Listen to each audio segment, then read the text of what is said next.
Hi, welcome to my kitchen. Today we're doing pig on a stick, inspired by Korean food for me.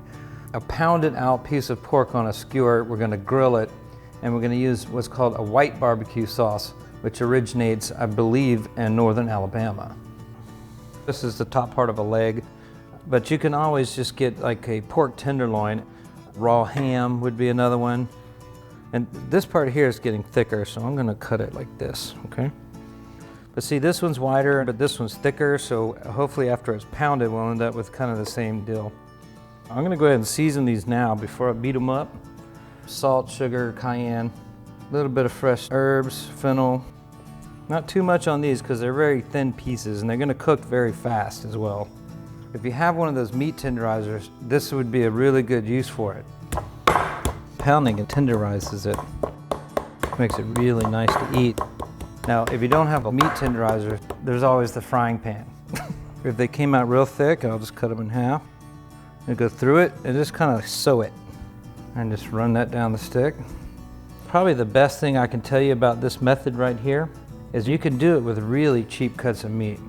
This is the kind of thing that you take the pork shoulder, or if you're doing beef, you know, the top round or the round steak, you want some meat with some texture on it. And it's just a great kind of appetizer. You know, they can just pick these up and eat on them. While we're doing this, let me tell you what white barbecue sauce consists of. Okay, you ready for this one? Apple cider vinegar and mayonnaise. All right, let's go do some grilling. A couple things you need to have before you start grilling that I think are very important is you'd have some sort of throwaway rag that has some oil on it, just a little neutral vegetable oil, and then some water in case you get a flame up. So we've got the oil on the rag and we're just going to start by wiping these off. I've already scrubbed the grill, so now we've got a nice clean hot grill, and we're going to make sure the skewers are kind of separated as long as they can so there's not too many clumped pieces, and then just right on the middle of the grill on the hottest part.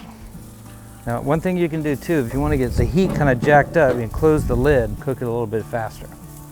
Okay, what you're looking for here is you see the whites starting to come up on the sides of these, then you know it's time to flip them over. Nice golden color. This one looks like it's going a little slower, so I'm not going to flip it yet, but I'm going to move it over here. If you're cooking with high heat and you want to close the lid to raise the heat, you must not leave the grill. This thing could ignite. I've seen it happen. 30 seconds. These are ready. Take our white barbecue sauce and really we're just smothering it. And get down in there so you get all the horseradish and seasoning that's in there too. Beautiful.